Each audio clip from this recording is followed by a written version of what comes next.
Yeah, looks like no one's here.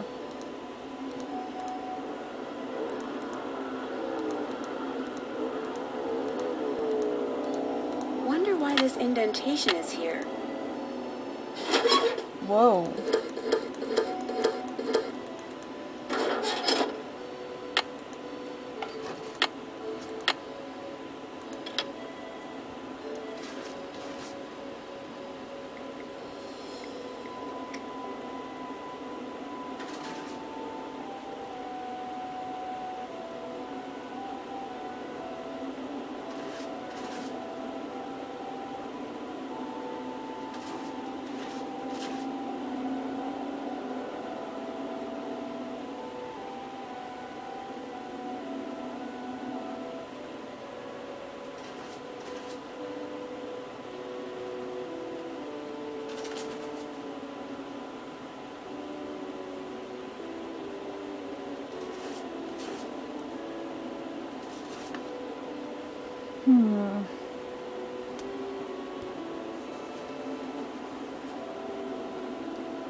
The dials on this thing move.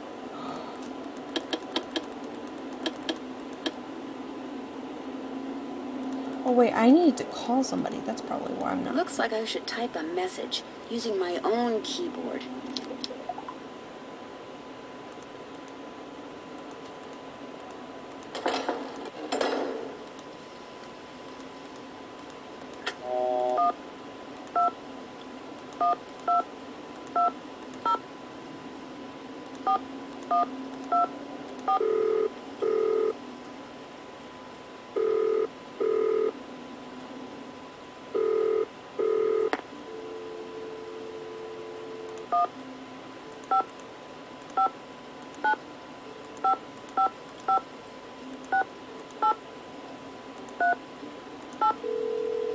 I forgot to call her. And you're supposed to call her. Modern European History, Lynn Manrique. Hello, my name is Nancy Drew. I'm calling from Paris. Actually, I talked to you earlier when you tried to call Manette. She's finally calling me back? Wonderful. Please, put her on. I'd like to, but I'm afraid she's still too busy to talk to you. Oh, But if you don't mind, could I ask you a couple of questions about Noisette Tournade? certainly. How long did she live in the Moulin, where Manette now has her studio? She lived there for 55 years, from 1949 to 2004. She sold it when she moved to Provence, which is where she passed away. She never married, you know. Very private person. She served as Paris's director of public works for more than 20 years. Yet not one person has been able to tell me what her favorite color was. What did she do during the war? From 1942 until the liberation I'll be up in a of Paris, minute. Noisette worked as a translator for the talking to my dad. Germans by day and an encoder for the French resistance by night. This, as you might imagine, made everyone suspicious of her, both French and Germans alike. And after the war, things got ugly. Especially when people found out she was romantically involved with a German soldier. His name was Hans von Schwesterkrank. You're kidding me. What happened to him? Hans left Paris right after the war and never returned, leaving Noisette to fend for herself. She was tried as a collaborator in 1946 and acquitted, but the experience left her quite bitter.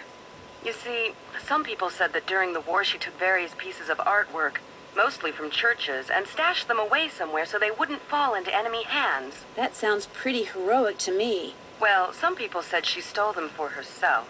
And unfortunately, the artwork remains lost to this day. No one knows exactly what Noisette took, or if indeed she took anything.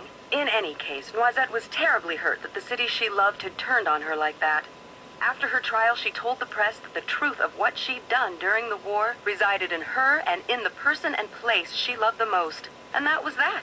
She never spoke of her wartime activities again. I assume that the person she was referring to was Hans von Schwesterkrank, who passed away a year or two ago, and that the place was her beloved Moulin, which is why I'm hoping Manette will allow me to visit it. Now, I've got a question for you. In the hours before she died, Noisette was said to have constantly muttered 3 words: red, left, green. Is there anything inside the Moulin that has to do with red, left, green? Anything at all? No, but I'll keep that in mind and let you know if I see something. I'd appreciate it. Any other questions? What was the French resistance? That was the name given to the various groups of men and women who did their best to undermine Germany's military occupation of France during World War II. Some would engage in strikes and sabotage, while others would collect and pass intelligence along to the Allies.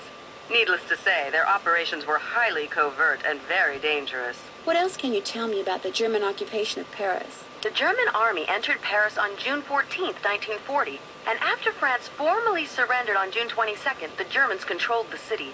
They took whatever they wanted: food, supplies, houses, artwork, and dictated how Parisians were to live their lives. Naturally, their presence was deeply resented. Some people ignored the situation as best they could.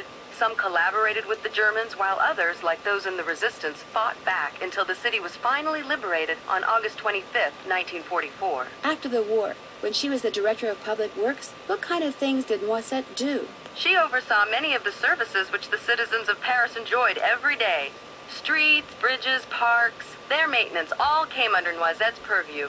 She particularly enjoyed putting various forms of art on permanent display in various public places, especially parks. What's the story behind the Cross of Lorraine? The vertical bar crossed by 2 horizontal bars is an emblem that was first used by Joan of Arc, as well as the Dukes of Lorraine in the 15th century. But during and after World War II, it became a symbol of the French resistance. Nowadays, it's not unusual to see it on statues or monuments commemorating the period in French history from 1940 to 1945. What did you mean when you said Noisette was tried as a collaborator? Collaborators were French citizens who not only failed to resist the occupation, but actually helped the Germans keep it going. Because Noisette had worked for the Germans as a translator and had a German boyfriend, after the war, many of her countrymen automatically accused her of collaboration. When it was revealed that she had been a member of the resistance, instead of exonerating her, that just made some people think she'd been spying for the Germans too. As I said before, it was an ugly time, one which poor Noisette spent the rest of her life trying to forget. Do you know anything about the M380 decoder? It's a machine that the resistance is said to have used to encode and decode their messages during the war. To decode a message, the dials on it had to be in the same position as they were when the message was encoded. The famous Enigma machine operated in much the same way. Do you think Noisette ever used the M380? I would stake my reputation on it. What is the Enigma machine? The Enigma machine is what the Germans used to encipher and decipher their secret messages during World War II. Allied codebreakers were finally able to figure out how the machine worked, and as a result, some say the war ended 2 years sooner than it would have otherwise. I really appreciate your help. My pleasure. Bye. My pleasure. Bye. Okay, she talked forever but gave helpful information. Now we can go see Dieter.